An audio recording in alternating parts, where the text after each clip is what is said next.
O mi awn ni am dro, reit ti mewn i'm hen, gei di syniad beth sy'n digwydd tu ôl i'r llen. Helo, shwmae, Steffan, Prys, Robert sydd yma, a fi gafodd y fraint o beirniadu cystadleuaeth yr Unawd, Deuawd neu Deuawd Sioe Gerdd yn Eisteddfod yr Rhondda eleni.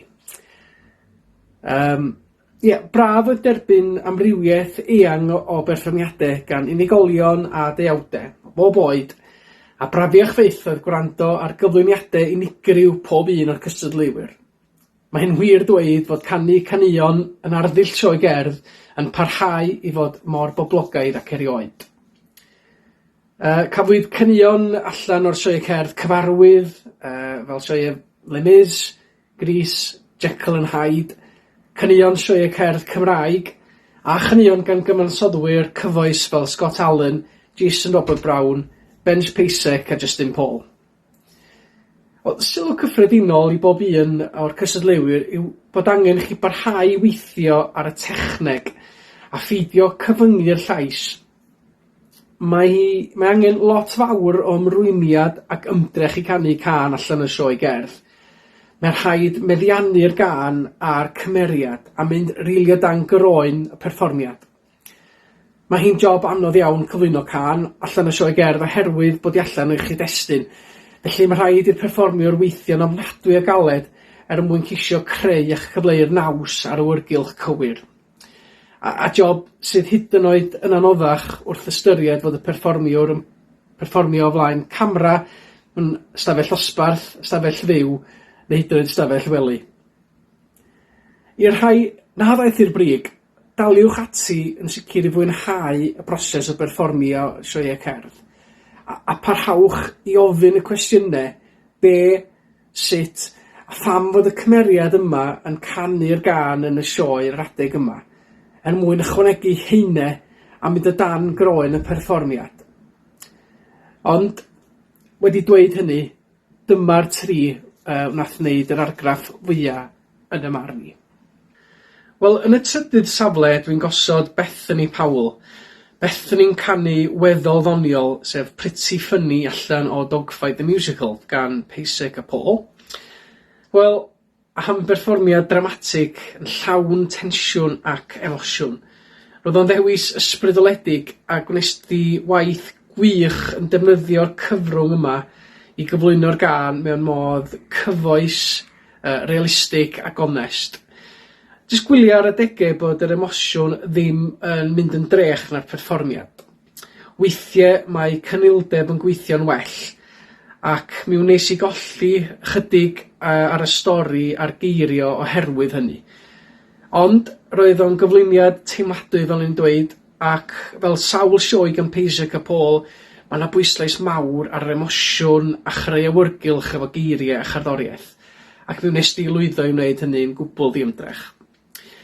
Wnes i lwyddo hefyd i siapio'r gân a chynnwys ddigon o liw a heiniau'r perfformiad, ac o'r allan yn y llefydd cywir a chyffyrddiadau cynnil hudolus.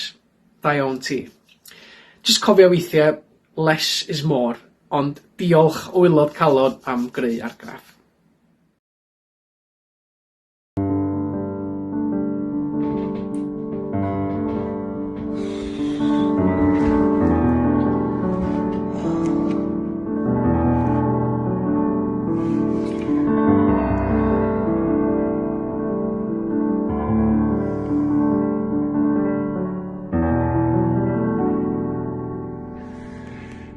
Cei ar ffenest tyna'r lle ni,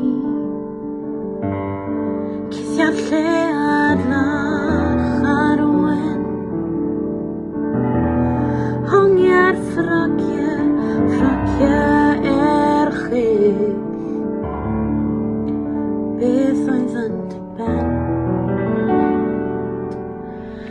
Gwared ar y lipstick blinking gwirion, dy darclus lysau yn ei caws. Nai fy colir ddim gwahaniaeth yng ngwyneb at gas.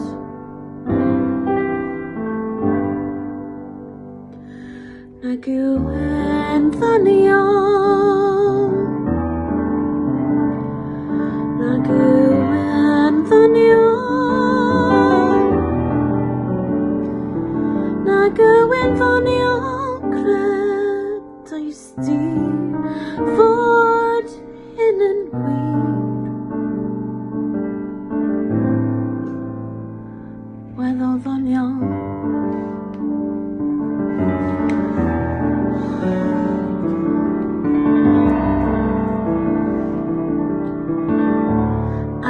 trychineb fe llawn gobaith.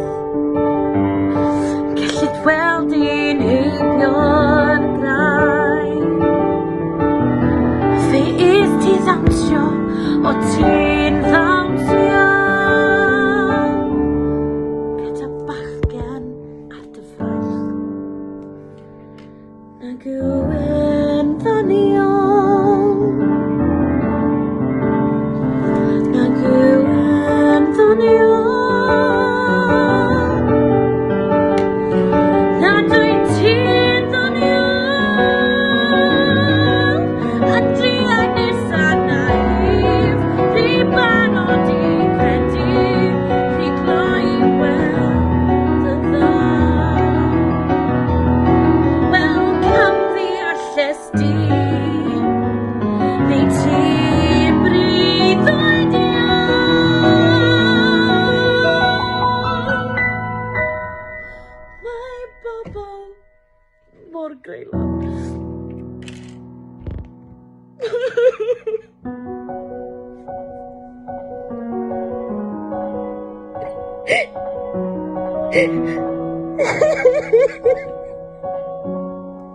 Dy father gwna dy weli.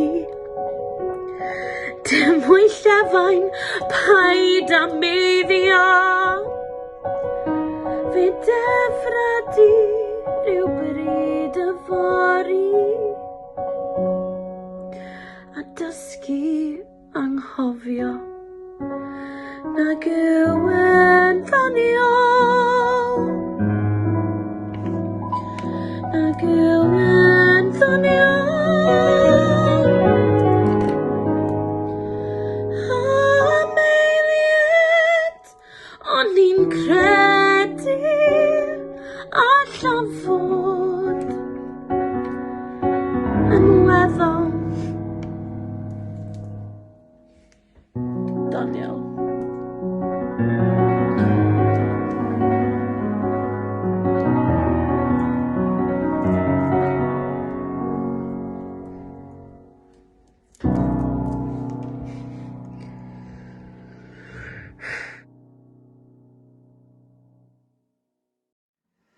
Wel, yn yr ail safle dwi'n gosod Elen Morlais. Elen yn canu Yma wrth fy hun allan o'r sioe gerdd Theme, a mae hon yn glasur o gân yn dydy. Cân oedd yn arddangos llais a phresenoldeb Elen a'r lwyfan ar ei ore. Mi wyt ti'n berfformiwr naturiol a dawn gwbl arbennig i werthu cân i gynulleidfa. Bydd ti'n hollol sicr o dy grefft, ac yn gwneud hynny heb fod yn rhy sentimental. Mi o'n i'n gwbl gyfforddus yn gwrando arna ti, ac yn credu ym mhob gair oedd ti'n ei ddweud. Mi wyt ti'n berfformiwr addawol, yn parhau i ddatblygu a meithrin y ddawn hynny o chwanegu mwy o heine a lliw i'r llais mwyn gallu dyrchafu'r perfformiad i dir hyd yn oed yn uwch. Wel, dal arni weithio ar y bwa'r perfformiad, dyna un sylw fyswn i ddweithio chdi, sef edrych ar y darn yn ei gyfanrwydd a gwybod ble mae'r uchafbwyntiau o fewn y gân, a llefydd o bosib o fod yn fwy cynnil, a thrwy hynny ymestyn pegynau drwy agor allan hyd yn oed yn fwy mwyn rili mynegu'r emosiwn cyn dod â'r perfformiad yn ôl i niwtral erbyn y diwedd. Ond ti'n perfformiwr greunus fel o'n i'n dweud yn llawn o ddewid, a dwi'n edrych ymlaen yn fawr at weld Elen yn parhau i fagu profiadau neu ar lwyfan mwyn cyfoethogi'r llais, esblygu'r technegau perfformia, oherwydd mae'r deunyddiau creu yn sicr gen ti. Weithiau dwi'n meddwl pam i be, pwy dwi, beth yw fy lle. Cwag freuddwydion fel drych heb lun yma wrth fy hun. Mae'n anodd dangos yn i go iawn, ceisio na ddail am y ser pecawn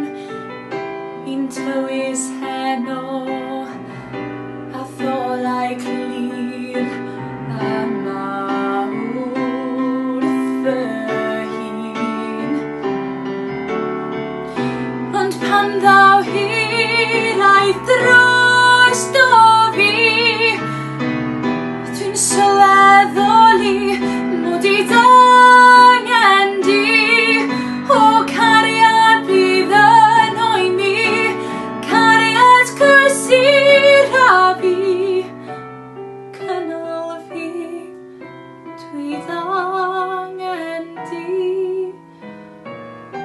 Fydd ddaw goleni gyda'r wawr, cilio nawr, hwll ofnau nawr, sychu na gyrau, hanaf pob un yma wrth fy hun. Ond pan ddaw hiraeth drosto fi, dwi'n sylweddoli mod i angen di, o cariad fydd yn oeni, cariad cysura fi, cynnal fi, dwi angen di. Weithiau dwi'n meddwl, pam I be, pwy dwi, beth yw fy lle, pwy wyr beth ddaw, ond mae'r ffordd yn glir yma, wrth fy hun,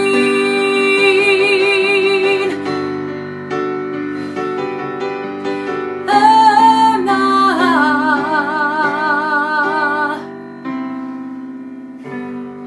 wrth fy hun.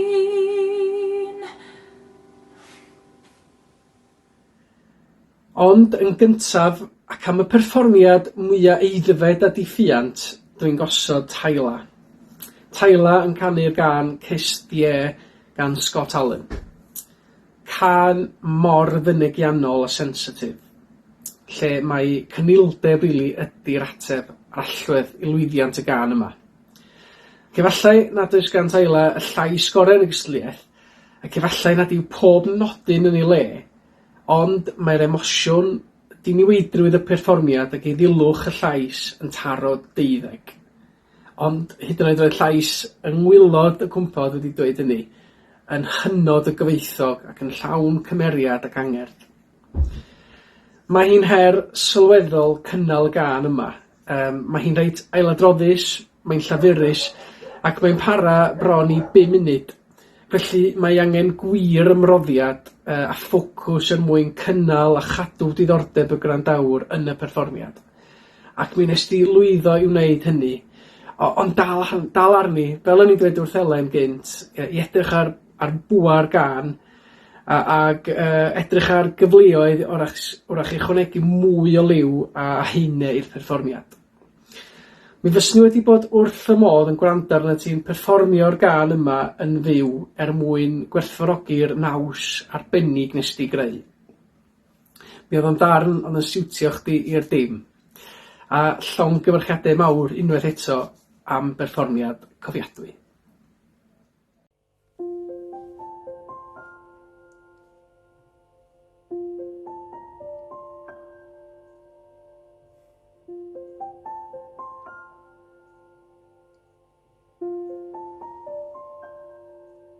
Os arhos a fi, celwydd o byddwn I, mi oed ti'n heiddi, rhywun sy'n dy garu di, rwyf am ddweud ffarwel, a byddaf ar fy ffordd.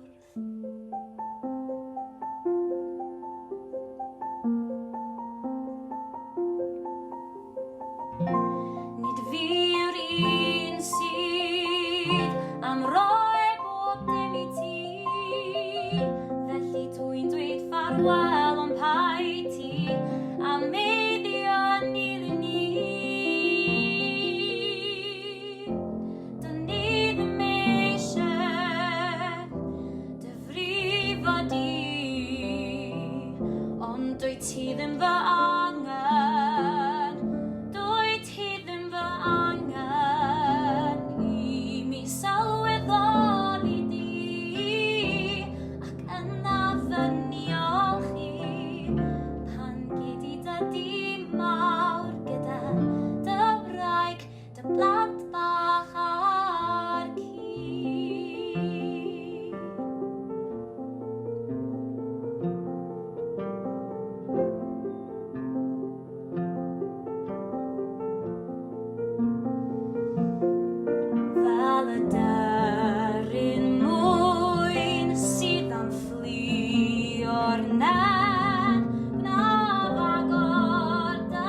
gynt nawr, hedfana i'r nen, ond na'i ddod yn ôl i ddymuno'n dda.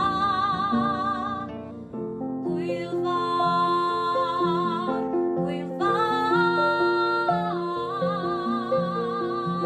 nid fi yw'r un sydd am roi bob dim i ti. Felly dwi'n dweud ffarwel ond pa